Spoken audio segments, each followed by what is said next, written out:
Hey guys, so I finally got to go see the new Independence Day movie earlier this week, and here's what I'll say about the first Independence Day, which I rewatched recently before going to see this movie. It holds up to me as one of the best sci-fi action blockbusters ever made. I'm surprised how well it holds up. It had charm.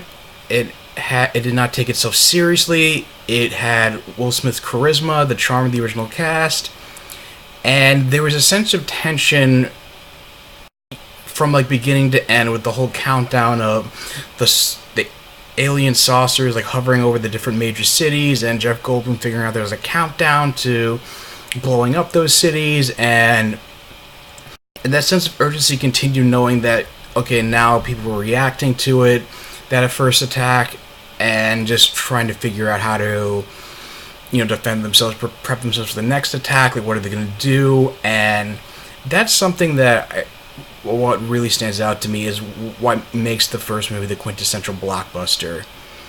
Everything that was in Independence Day, this film, the charm,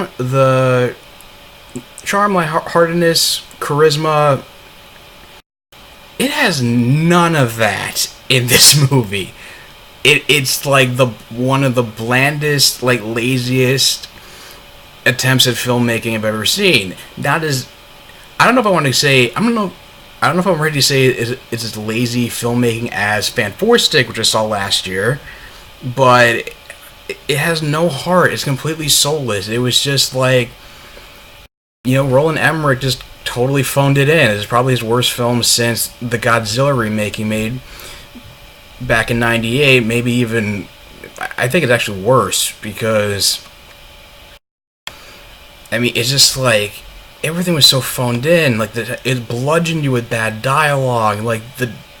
There was no sense of tension at all. It was just 30 minutes of just introducing a shitload of characters, some of them from the original movie, or reintroducing them, Jeff Goldblum and Bill Pullman and whatnot. And the Patricia Whitmore is played by Mayaka Monroe, who replaced Mae Whitman, and I wasn't happy about it.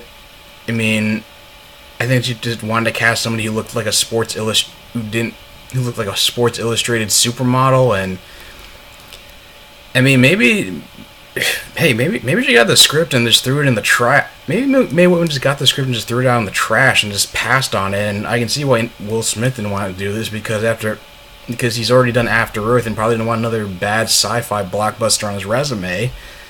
A lot of the acting was phoned in.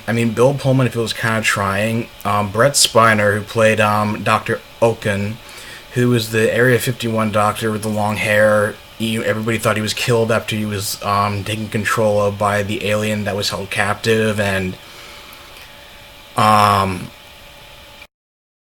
he turned out he just went into a coma and just woke up when he, along with Bill Pullman and an African warlord, was still getting visions from the alien queen. And because anybody who has contact with those aliens had developed psychic links with them. The African warlord apparently was fighting a guerrilla war with a army of aliens. It turns out one of the ships did land during the events of the original movie, and somewhere in Africa, and they've been fighting this guerrilla war for 10 years with them, and he developed a psychic link, and actually that would have been kind of a cool idea for some kind of short film or a spin-off movie to, just to be able to see that. But instead we got this, and basically what happens is that's what propels the plot, and they keep getting visions of it's this writing in alien language, and also this strange circle. And it turns out to be this huge ship that emerges on the moon base that they've set up. By the way, since the last movie you saw in the trailers that we reverse engineered all their technology, and now we have fighter jets that can travel into space and space bases on the moon, and one of Saturn's moons, and everything looks like futuristic, like bladeless helicopters, and this it turns out this giant circular spherical ship that emerges from a wormhole in the moon base. Jeff Goldblum witnesses this and just tries to tell the female president not to shoot it down. But all the other heads of states around the world decide to vote, and the majority rules is that, well, it's an alien ship, so it has to be a threat. So just shoot the damn thing. They blow it up. Liam Hemsworth, who decides to take a hovercraft to go pick up Jeff Goldblum, a warlord, and some bumbling accountant who's like one of the comic relief characters who you don't even need, and they would. Like, he and probably Liam Hemsworth's best friend, who's also this, like, kind of dorky fighter pilot, would not be out of place in a Michael Bay movie, because he even gets some battle lines where he tries to hit on a Chinese fighter pilot and just says, hey, maybe we should, like, go out to get some dinner and fall in love, you know what I mean? And it's just so bland, and it's just like constantly like pointing out the obvious, and it's just like nothing's just clever about it. Like this is like so bland and forgettable. I can't even remember most of this dialogue, which is kind of a testament to this movie. So basically, after that ship's destroyed, then of course we have the Queen's mothership, which is basically the size of the Atlantic Ocean, flying over the moon. They're able to Hemsworth and Goldblum were to take the hovercraft and recover something from the wreckage of the first ship that arrived from the wormhole, but they get caught up in the ship's gravity, and then most of Asia gets caught up in the ship's gravity as it's landing, and then most of Asia just drops on top of like all the buildings and structures, and the remains of it drops on top of Europe and London, and Goldblum, Hemsworth barely, and everybody on that hovercraft, Hemsworth, Goldblum, the warlord, the accountant, they barely escape. And I guess basically the premise, and then basically it turns out Dr. Oaken, when they take that object to Area 51 and open up the container, it contains the orb of another alien race who, I guess, they were organic species, but they uploaded their minds into like these orbs and developed this artificial intelligence, and then they were part of an alien race. They were part of another race that was destroyed by. The AI was part of a race that was destroyed by the bad aliens, and he's the last of his kind. And he was trying to form resistance movement of other survivors of the attacks from the bad aliens. And he's come to Earth to hide and seek refuge, and also ally himself and ask the humans for their assistance against the bad aliens. And basically the whole premise is it's just taking out the aliens kind of Phantom Menace style, in the sense that they killed the Queen. They basically, all the ships were just like take off and leave and go back to their other queens or motherships or whatever. And they try to do the same thing. They try to do the exact same thing, pretty much the same thing they did in the first movie to destroy at the end of the first movie, nuclear missiles, but of course the aliens like caught onto it and then set a trap, in which like Hemsworth and the kid who plays Will Smith's stepson in the movie, his name's Dylan Hiller, they get trapped there. And so him, Dylan Hiller, the annoying best friend, Chinese fighter pilot, they all get trapped in there. They have to fight aliens in the mothership where that has its own environment, and then Liam Hemsworth distracts the aliens by taking a piss and giving the aliens the finger from the control post. And then they steal a ship. They steal a couple of ships, and just like the end of the last movie, they kind of have the same maneuvering and flying out of there. And Bill Pullman, he was kind of suffering from PTSD and all these visions. He decides to take a suicide mission to go take out the Queen in a second attempt. And you think he's going to be delivering this like another great speech, and then they just give the generic speech where he just says, we fought this war because we wanted to prove to the aliens that we that they couldn't, that this planet wasn't ours for the taking, that we could unite as a species, and this is why we love each other, or something like that. And you know, he takes the bomb, and he actually has this great line where he just says, "On behalf of planet Earth, Happy 4th of July," but it's delivered kind of poorly, so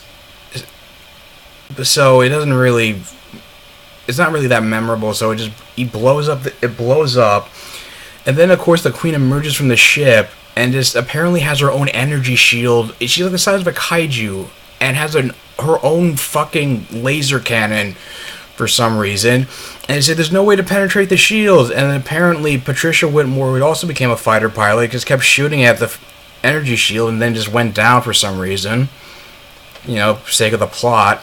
And then Hillard and Hemsworth kept shooting at the gun and then blew that up. And then when the Queen tried to control all the other alien ships, and the fighter pilots got caught up in the swarm that was about to destroy Area 51 again and get to the AI, or they finally did like a nosedive where they burnt up their hyperdrive of their mini ships or whatever, and just kept firing on the alien Queen until it died, and then the AI was saved, and then basically, you know, Dr. Oaken just came out saying, oh my gosh, the IA showed me all this amazing information. We're talking, and they want us to lead the resistance against the aliens on their home planet. We're talking intergalactic travel.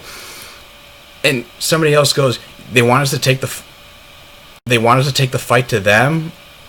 And Liam Hemsworth goes, when do we leave? And Dr. Oaken says, we're gonna kick some serious alien ass. And then it just cuts the credits. And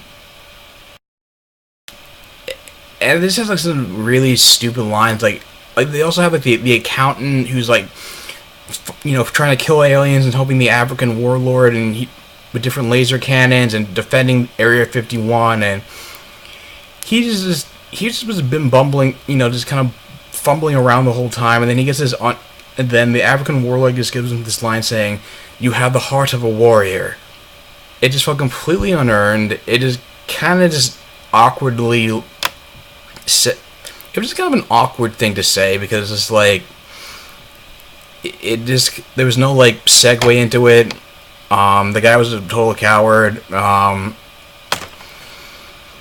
This movie's just fucking bad. I don't know what else to say about it. It's just it's the laziest thing. It's bland. It's bad. Just skip this damn movie. I mean, if you really want to see it, maybe just for the sake of being part of the conversation. I mean, the only good thing I can say about it is that I like the visual effects. I like the idea of reverse engineering their technology and this guerrilla war that was in Africa. But there were like ideas in here about trying to build a universe that I don't know what ever fully realized, because almost everyone involved in this was just there just for a paycheck and just to jump in on this whole sequel craze. So, I mean, this is everything that the first one wasn't. It's just crap. I don't even know what to rate it. I don't know, maybe like a 4 out of 10, I guess. I think this is being generous, but this movie just sucks. Anyway, I've said my piece on it. I'm just going to be doing... first of all, I'm so sorry for not doing more videos in the last couple of weeks, you know, and for neglecting the channel, but I have some stuff that's going to be coming up, hopefully when the next couple of, you know, sooner rather than later, when, you know, my life's not so hectic. I'm going to be doing Game of Thrones review. I'm going to give my thoughts on the whole season for season 6, and I also was planning on doing a review of The Purge Election Year, if you haven't seen that, which I can promise you is much better than this movie and worth seeing. So, have you seen Independence Day? I mean, again, this is a spoiler review, so figured, you know, I figured most people have seen it by this point. If you haven't seen it, will you check it out? Will you check it out of just curiosity when it's on Redbox? If you have seen it, just leave your thoughts in the comments down below. If you like this video, like, share, and subscribe, and I will talk to you guys soon. Take care.